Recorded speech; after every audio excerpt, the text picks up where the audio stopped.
Hi friends, my name is Melly and welcome back to my channel. Today I'm going to be bringing you all of the books that I want to try and read before the end of the year.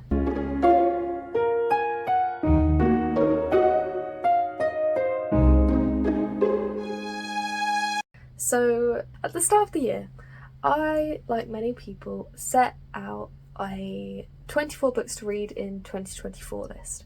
I've not even read half of them. I've read 11 books off of this 24 books to read in 2024 list, and I'm not sure that I'm gonna finish that TBR by the end of the year. I feel like I was very ambitious at the start of the year with what books I would want to read, if that makes sense. I don't think that I was really sort of thinking about what I would actually want to read. I was sort of thinking about what I should read, about what would look good if I'd read it, perhaps. So some of those books are on this list. Some of those are ones that I know that I am probably still going to try and read by the end of the year. Some of them I've not included on this list because I'm not sure that I'm going to read them, and I don't want to pressure myself into reading them when I'm not in the mood for them. I probably will get around to reading them at some point, but just not maybe this year. Let's start off with some of those books, shall we? Okay, so the first of those is Pandora by Susan Stokes Chapman. This is the very, very pretty Waterstones exclusive edition. I got this when it first came out because I was so taken with these sprayed edges, with it being Greek mythology based, and I do think that this is kind of like the right time of year to read this. It kind of strikes me as dark academia, a bit spooky, that kind of vibes. I've no idea if it is. I'm going to be honest with you, I don't even know what this book is about. I literally just picked it up from the sprayed edges. That's literally the only reason I bought it. But it is set in London, 1799, so it's historical fiction as well, which does also intimidate me because I'm not very up on my historical periods, so I can't really say. You know, I'll see some reviews of historical books and they'll be like, oh, people didn't say this phrase back then, or this didn't exist back then, or whatever. And I'll be like, I didn't even catch that because I have no concept of time. So, London, 1799. Dora Blake is an aspiring jewellery artist who lives with her uncle in what used to be her parents' famed shop of antiquities. When a mysterious Greek vase is delivered, Dora is intrigued by her uncle's suspicious behaviour and enlists the help of Edward Lawrence, a young antiquarian scholar. Edward sees the ancient vase as key to unlocking his academic future. Dora sees it as a chance to restore the shop to its former glory and to escape her nefarious uncle. But what Edward discovers about the vase has Dora questioning everything she has believed about her life, her family, and the world as she knows it. As Dora uncovers the truth, she starts to realise that some mysteries are buried and some doors are locked for a reason. So it does sound really intriguing. I'm hopeful that I will really like it. It's very different to anything I've read before, but it is giving me spooky autumn vibes. So I do think this is the right time of year to read it, and it's something a bit different, which I think is really why I put it on my 24 books to read in 2024, because I knew it was going to be quite different to anything I've read before, so hopefully I'll enjoy it. Hopefully I'll get around to reading it before the end of the year. The next one off of that list is also a historical fiction. So clearly at the start of the year I was feeling optimistic about me reading more historical fiction this year, which hasn't happened, but it is The Wolf Den by Elodie Harper. This is definitely one that I do really need to get to. This is the first book in a historical trilogy set in Pompeii, and I love Pompeii. I was literally obsessed with Pompeii and Vesuvius and Rome and all of that as a kid, like ancient Rome. So I really want to get around to reading this, and Elodie Harper is an author that we really champion at our store of Waterstones because I believe that she's written a couple of crime books, which are probably not ones I'm going to read because I'm a bit squeamish, but she's written a couple of crime books which I believe are set in East Anglia. So yeah, so we do champion her quite a lot at our store, and I know that a few of my colleagues have read this, really enjoyed it, and it is meant to be just a really beautiful historical fiction. So in this one, our main character Amara was a beloved daughter until her father's death sent her family into poverty, and now she lives as a slave in the most infamous brothel in Pompeii.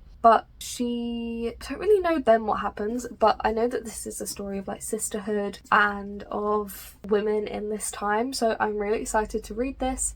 I do think the cover is stunning, and do you know what, like, talking about these books actually that have been on my 24 books to read, it's actually kind of making me more excited to read them again. So I do really want to pick this up. I think what's intimidating me most is the fact it's starting another series.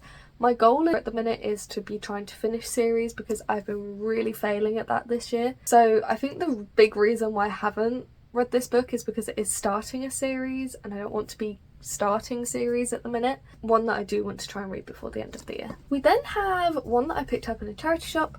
It is Little Fires Everywhere. I picked it up for £1.50 apparently. So this is by Celeste Ng, and this is, I believe, a thriller. I don't know what I was thinking at the start of the year. Why was I putting on books on my yearly TBR that are genres that I do not typically read? I was clearly really wanting to challenge myself, but I clearly failed at being challenged. This one, they might have made a TV show out of this one. I read Everything I Never Told You and I'm pretty sure they made a TV show out of that, or maybe it was only this one, I can't remember, but I did read Everything I Never Told You a few years ago and I remember enjoying it. This one is set in like this perfect suburb. Everything is like planned like to the colour of the houses, and then a new family moves in and like the mother is a single mother, but this mother has a disregard for the rules of this community, and there is like a custody battle that ensues in the town. I'm not entirely sure what goes on, but the main character Elena and this single mother are on opposing sides, so there's like obsession going on and stuff. It does sound intriguing. Not one that I'm desperate to pick up, but hopefully I will read it before the end of the year because then it'll just be off of my TBR. And another one that I was clearly in the mood to challenge myself with is The Salt Path by Raina Wynn. This is a non-fiction, it's a memoir, and it's very short, so I shouldn't be intimidated by it. And I know that Violet loves it. I know that pretty much everyone who's read it has loved it. There's a film coming out with Gillian Anderson, which I really want to see. I just don't read memoirs. The only memoir that I've ever read was Jeanette McCurdy's memoir, and I read that because I loved iCarly. So yeah, I don't really know what I was doing putting this on my TBR and like challenging myself to read it, because I really struggle with like being challenged, because then I just don't want to read what I'm setting myself up to read. But yeah, so this is a memoir. It's meant to be really beautiful. It's meant to be quite sad, but also quite inspirational at the same time. So yeah, I need to read it, and it's not that long. It is really not long at all. It's less than 300 pages, so I've got no excuse. I just need to try and do it. But this will be probably the only non-fiction book that I read this year, and I do typically only read about one a year, so I do probably need to read this before the end of the year just to kind of maintain that one non-fiction book streak. Going back to more familiar territory, we've got Solitaire by Alice Oseman. I absolutely adore Alice Oseman. I love their works. Heartstopper is one of my favourite books of all time, or favourite series of all time.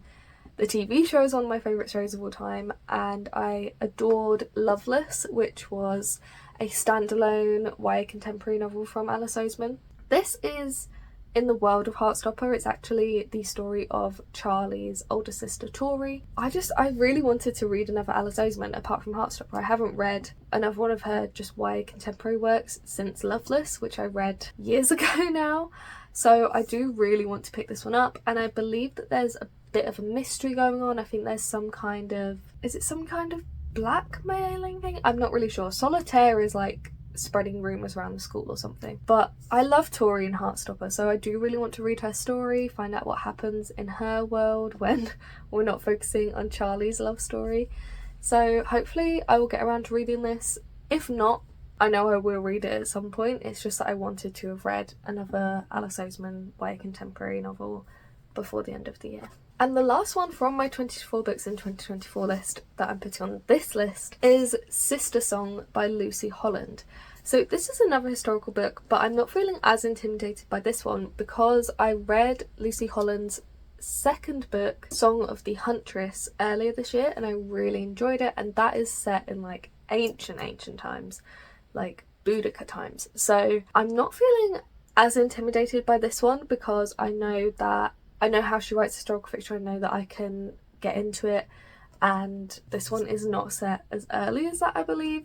So in this one, it says, they'll be bound by betrayal, magic and murder. King Cador's children inherit a war-torn land abandoned by the Romans. Reva can cure others but can't heal her scars. Keen battles to be seen as the king's son, although born a daughter. Sin yearns for love, longing for adventure, and all three fear a life trapped within their hold as the Saxons advance. However, changes arrive with Mirden? That's not going to be right, how to pronounce that. Meddler and Magician. As the siblings await their dormant powers, fate also brings them Tristan, a warrior who could herald joy or despair.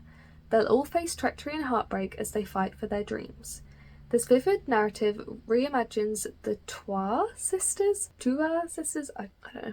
An old British folk ballad. This is meant to be really beautiful. I know that Lizzie from Lizzie Reads on Bookstagram adores this book, which is why I picked it up. And the cover is absolutely stunning. Like, that is so beautiful. And it is really giving me Jennifer Saint vibes. So I'm hoping that I'll like it. We'll find out. Okay. And then book that is on my want to read before the end of the year, but was not on my 24 books to read in 2024 list, because those were the ones that were on that list. This one, Assassin's Apprentice by Robin Hobb. I have been wanting to read this for so long now. So I first saw Becca and the Books reading this series when she was doing her Elderling along read along back when I first started watching BookTube, like 2021 maybe, and I wasn't that interested in Assassin's Apprentice. I wasn't, I was really in my YA contemporary era.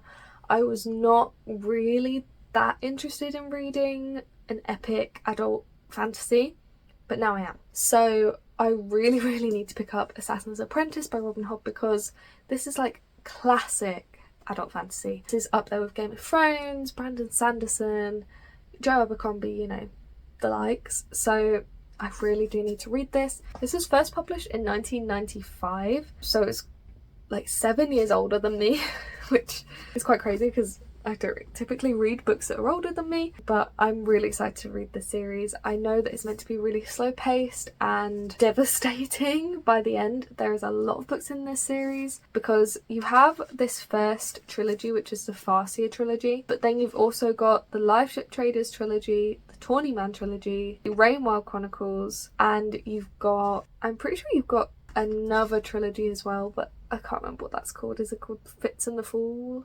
Something like that. There's a lot of books in this world. A lot of them are massive, but Assassin's Apprentice is fairly short, so I'm feeling like this is a good place to, obviously it's the first book, so obviously you have to start here, but I'm feeling like this is a good way to get into Robin Hobb, a good way to find out if I like the writing style, even though I have bought nearly all of the books in this whole series without even reading the first one. But anyway, so I do really need to read Assassin's Apprentice soon. Before the end of the year, me and Naya are going to do a buddy read of it at some point, Assassin's Apprentice. Then we have got Lady Macbeth by Ava Reid. This has just come out recently in the last couple of weeks. I can't believe I did not get around to reading this stunning proof that I was sent from the publisher. I'm so annoyed with myself, but it's gorgeous. I love Ava Reid. A Study in Drowning is, as I've said many times, one of my favourite books of all time. I own like 3 copies of it. I adore it, want to reread it. Anyway, Lady Macbeth is the reimagining of Shakespeare's most famous villainess. I adore Ava Reid's writing style. I just love that she is doing something different every time. I've also got a proof of her next book that's going to be coming out, which is Fable for the End of the World. So excited for that because it is pitched as The Hunger Games meets The Last of Us, 2 of my favourite franchises of all time. So yeah, but Lady Macbeth I really want to pick up. I can't believe I didn't read the proof. It gives Lady Macbeth a voice and a power, and there's a bit of fantasy going on, and I just need to read it. We then have Clumsy Nestra by Costanza Casati. I feel like I always get that wrong. Which is historical? Is it historical fantasy? Not sure. I think it might just be historical. Lots of historical books on my TBR for the end of the year. Considering I've probably read less than 10, maybe, historical books the whole rest of the year, for some reason there's a lot on this TBR. But Nestra I know is meant to be amazing. Her writing is meant to be gorgeous. Babylonia I'm really excited for as well. That was her latest book that's just come out. But Nestra is about this woman. She is born to a king but marries a tyrant. She watches helplessly as he sacrifices her child to the gods. She bides her time, she plots her revenge, she knows how to play this game. If power will not be given to her, she will take it for herself. She is Nestra. And it's meant to be just like a retelling of the myth, but it is more than that in the fact that it is about a heroine's refusal to play by the rules. It's fierce and it's vivid, and I'm very excited. Hopefully I'll like it. And the next book on my books to read before the end of the year is The Lady of the Rivers by Philippa Gregory. Again, a historical book. This one is on my TBR for the end of the year because I've borrowed this from my mum and she adores Philippa Gregory. She absolutely loves her. She loves her writing. I know Violet really likes Philippa Gregory as well, but this is proper historical fiction. Like, this is set in 1435 and it is the first book of the Plantagenets novels by Philippa Gregory, and my mum just adored this book, so I really want to read it so that I can talk about it with her and she is someone to talk about it too. Yeah, so it's set in 1435. You've got Jacquetta of Luxembourg who marries Duke's squire, like her deceased husband's squire, and then they return to the Lancaster court and she becomes friends with the young King Henry VI's new queen. So there's something to do with like Richard, Duke of York as well. Look, I don't know historical time periods at all. I don't really know anything about the monarchy, about Henry VI or whoever. So this is going to be a surprise to me. I literally don't know anything about this period of history, which I know is probably really bad, but it means that I'm not going to have any spoilers going into this book, so kind of a win, I say. Okay, and then we have got Nothing Like the Movies by Lynn Painter. So this is the sequel to Better Than the Movies, which I bought on impulse in August, read it the next day in one sitting on a train journey and absolutely fell in love with it. It was a 5-star read for me. I adored it. Adore Wes and Liz and I just want them to be happy, and this book is scaring me because this one is second chance romance. Literally on the back it says, Wes got his dream girl and then he lost her. Right as they were about to set off to college together, tragedy struck and they split up in the fallout. He's going to do anything to make her fall back in love with him. I'm here to see the angst. Love the angst of it, but I'm scared.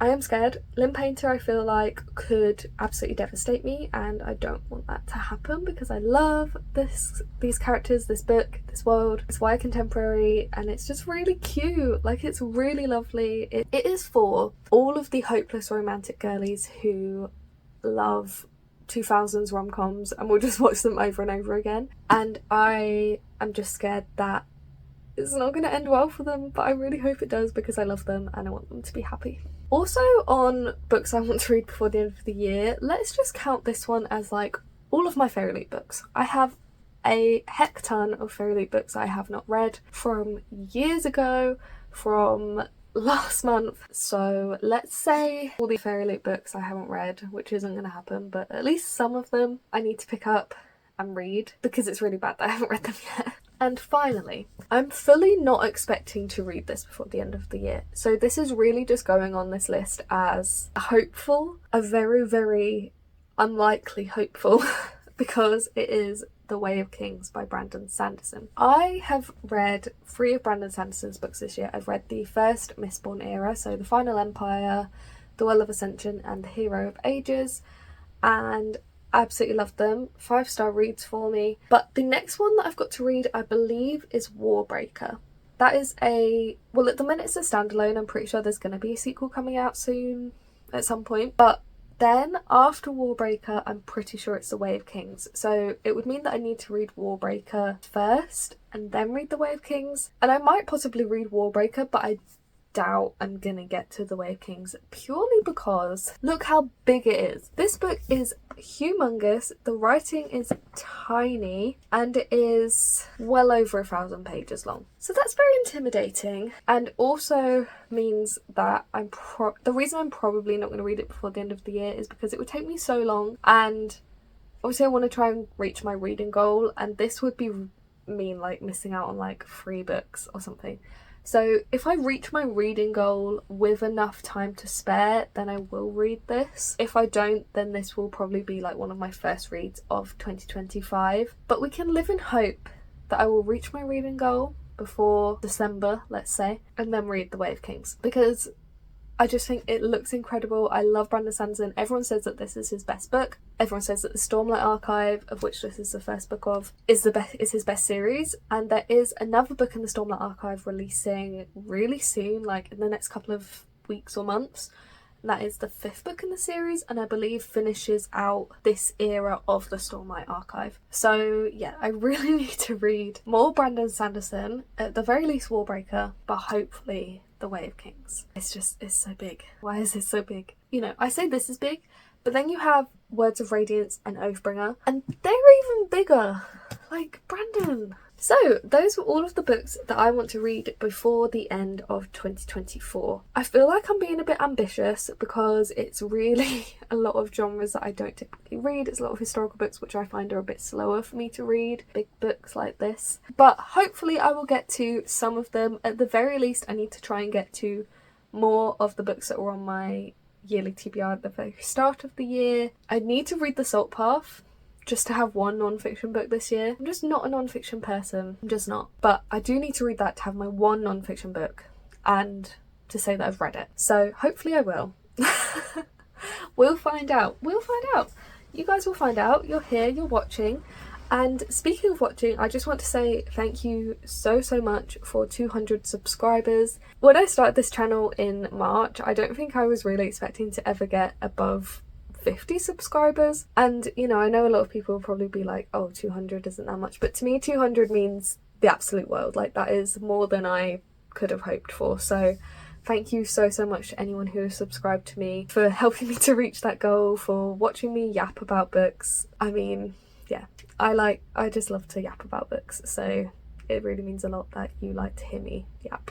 Let me know what books are on your TBR to read by the end of the year. What is like your priority list for reading before the end of the year? Like this video if you liked it, and subscribe if you wanna. If you wanted to follow me on my Goodreads or my Bookstagram, you can see what I'm reading in real time. The link is down in the description below. I hope you have a wonderful rest of your day, and I will see you in another video soon. Bye!